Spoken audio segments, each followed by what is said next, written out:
প্রিয় এলাকাবাসী, আমার নিজের জন্ম এই থানাতে। আমি আপনাদের জন্য এই ভোট নিয়ে কি কি করতে চাই এগুলো আমি আপনাদের কাছে আগে জানিয়ে দিতে চাই। বহু মানুষ বহু কথা আমাদের কানে তুলে দিচ্ছে।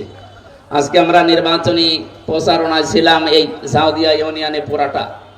বিভিন্ন জায়গায় কথা উঠছে আপনার নামে। এখন বাংলাদেশের বিভিন্ন জেলায় বিভিন্ন বন্ধুরা সেই 13 সাল, 15 সাল, 17 সাল, 19 সাল, 23 সালের বক্তব্যগুলো কাটিং করে তারা উল্টাপাল্টা ভুলভাল মানুষকে বুঝিয়ে তারা একটা রাজনৈতিক ফায়দা নেওয়ার জন্য মানুষের ভেতরে এবং একটা ষড়যন্ত্র ঢুকিয়ে দেওয়ার জন্য তারা মামলা বাণিজ্য আরম্ভ করেছে। 50 কোটি টাকার মানহানি মামলা। আমার এই থানা বিক্রি করলে এত টাকা হবে? পাগলা কুকুরে কামড় দিলেও মানুষ এরকম খেপে না। আপনারা যা আলহাজ আব্দুল গফুর সাহেবের কাছে শুনছিলেন না, ওনারা ঝাঁটা মিছিল করেছে মহিলাদেরকে নিয়ে। যে মহিলা নেতৃত্বে ছিল বটতল ক্যানেল পড়ার, উনি লাইলা বেগম নাকি জানো না, মাদক ব্যবসায়ী 20 বারের উপরে মহিলা শুধু মাদকের কারণে আর ফ্যান্সিডিটের কারণে জেলে গেছে। আপনাদের জনসমর্থন এত তলানিতে যে মাদক ব্যবসায়ী ভাড়া করা লাগবে 300 টাকা দিয়ে। এটা তো এখন সারা বাংলাদেশ সহ বিশ্বে এখন আলোচিত বিষয় হয়ে দাঁড়িয়েছে। আমি সেদিকে গেলাম না। আমরা কি করতে চাই সেই কথাগুলো আপনাদের শোনাতে চাই। ন্যায় বিচার এ বাংলাদেশে প্রতিষ্ঠা করতে হলে বাংলাদেশ জামাত ইসলামীর বিকল্প এই দেশে অন্য কোনো দল এখন আমাদের সামনে আমরা দেখতে পাই না।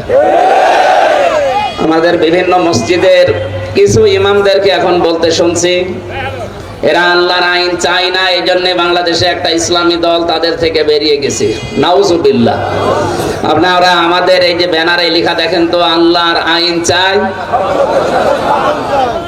আল্লাহর আইন যারা চায় তারা অনইসলামিক হয় কি করে? তারা ইসলাম মানে না, এ কথা আপনারা বলেন কি করে? সুতরাং এগুলো আপনাদের শিখিয়ে দেওয়া কথা। এই জনগণ যেহেতু সচেতন, এই কথা ওনারা আর বিশ্বাস করে না ইনশাআল্লাহ। 2 নম্বর, আমরা রাষ্ট্রীয় সম্পদের সুষ্ঠু বন্টন করতে চাই যদি আপনাদের ভোট নিয়ে আমরা এদেশে ক্ষমতায় যেতে পারি। 3 নম্বরে, মানুষের নিরাপত্তা দল মত নির্বিশেষে সবার। আমি নিজেও এখন যেমন নিরাপত্তাহীনতায়, আমরা এই দেশে বহু মানুষ এখন নিরাপদে নেই। মরহুম এরশাদ সাহেব একটা কথা বলেছিলেন যে ঘরে থাকলে মানুষ খুন হয়ে যায়, বাইরে থাকলে গুম হয়ে যায়। এই দৃশ্য আমরা আর আগামী বাংলাদেশে দেখতে চাই না। এদেশে আমরা যেখানে থাকি আমরা যেন নিরাপদে থাকতে পারি। আমাদের আলিম হোসেন স্যার বলছিলেন এটা আওয়ামী জাহিলিয়াত না, আই এম এ জাহিলিয়াত। আয়ামে জাহিলিয়াতে প্রায় 15টা বিষয় আমরা ইতিহাসে পড়েছি। ওই জামানার সবচাইতে বড় একটা ভালো দিক ছিল, বাড়ি থেকে কেউ বের হয়ে গেলে তার বাড়ির লোকজন এই বিশ্বাস করতো যে আমার বাবা, আমার ভাই, আমার স্বামী আবার ফিরে আসবে। কিন্তু 15.5 বছরে আমরা এমন একটা জায়গায় পৌঁছিয়েছিলাম এই ফ্যাসিস্টদের কারণে, বাড়ি থেকে বের হলেই মনে করা লাগবে সে হয় খুন হয়ে গেছে, নাই গুম হয়ে গেছে, নাই কোথায় গেছে কেউ জানে না। এই দৃশ্যকে আবার ফেরত নিয়ে আসতে চান? সবাই বলেন এই দৃশ্য ফেরত নিয়ে আসতে চান? এই দৃশ্য যদি আর সামনে ফিরিয়ে আসতে না চান, আমরা গ্যারান্টি দিচ্ছি আপনাকে দাঁড়িপাল্লা এই ভোটের মাধ্যমে, দাঁড়িপাল্লায় ভোট দিলে আমরা নিরাপত্তা নিশ্চিত করব কোরআনে কারিম দিয়ে, আল্লাহর বিধান দিয়ে ইনশাআল্লাহ। নারীদের অধিকার নিশ্চিত করার জন্য দেশ এবং বিদেশ থেকে বিভিন্ন জায়গায় কথা ওঠে। কালকে ইউরোপীয় ইউনিয়ন থেকে আমার বাসায় প্রতিনিধি এসেছিল কয়েকজন। ওনারা এসে শুধু বারবার কথা, প্রায় 1.5 ঘন্টা কথা বলেছে। এই কথাটা বেশি যে আপনারা নারীদের জন্য কি করবেন। প্রাণপ্রিয় এলাকাবাসী, বিশেষ করে আমার কুষ্টিয়ার জনগণকে আমি জানাতে চাই, এবার যদি আপনাদের সাক্ষী রায় ভোট নিয়ে আমরা যেতে পারি, সবচাইতে বেশি নিরাপদে থাকবে আমার বাংলাদেশে মেয়েরা এবং নারীরা ইনশাআল্লাহ। তাদের সম্মানজনক কর্মসংস্থানের ব্যবস্থা আমরা এলাকায় বহু জায়গা তৈরি করা আছে, সেগুলো শুধু প্রতিষ্ঠা করব। আমাদের সামনে মোহিনী মিল আছে, এরপরে টেক্সটাইল মিল আছে, এখানে একটা কৃষি বিশ্ববিদ্যালয় করার উদ্যোগ আমরা সামনে নেওয়ার চেষ্টায় আছি, পরিকল্পনায় আছে। 8 দিন হাসপাতাল কুষ্টিয়া সদরে আছে। আপনারা জানেন আমি আকিস গ্রুপের খতিব ছিলাম, সেই হিসাবে মালিকের কাছে বলার পরিপ্রেক্ষিতে এই 7টা ইউনিয়ন মিলে আমাদের এই থানাতে একটা মেয়েদের জন্য যদি 8 দিন হাসপাতাল গঠন করা যায়, এখান থেকে কুষ্টিয়া এত দূর মেয়েলি বিষয় নিয়ে আর যাওয়া লাগবে না ইনশাআল্লাহ। বেকার সমস্যা যেগুলো আছে, সবচাইতে বড় অভিশাপ আমাদের এই যুবকদের জন্য বেকার হওয়া।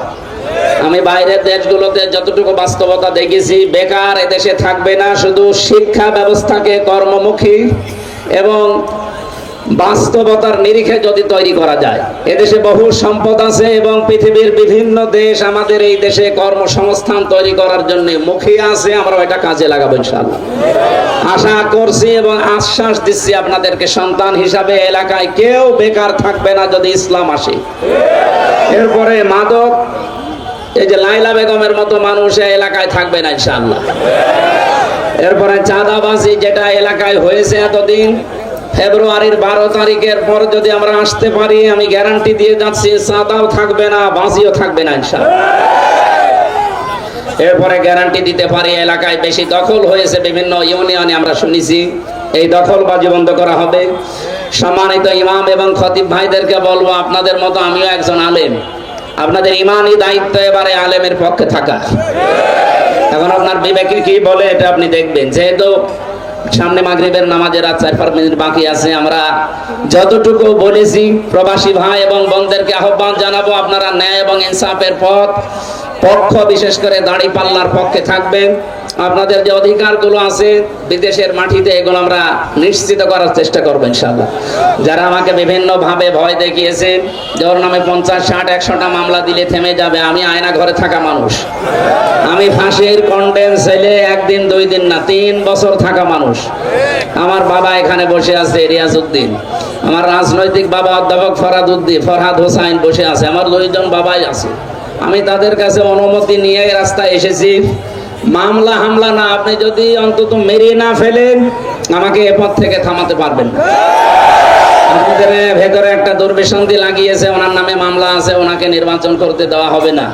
আমি জজের কাছে, আদালতে এবং উকিলের কাছে সব শুনেছি, এগুলো মানুষের ভেতরে ষড়যন্ত্র এবং ভীতি তৈরি করার জন্য এই কাজ তারা করছে। এগুলো থোড়ায় কি আর আমি কিছু মনেই করি না।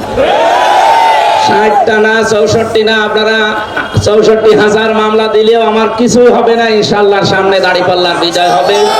আপনাদের সবাইকে ওদের আহ্বান জানিয়ে আল্লাহর সাহায্য চেয়ে শেষ করছি।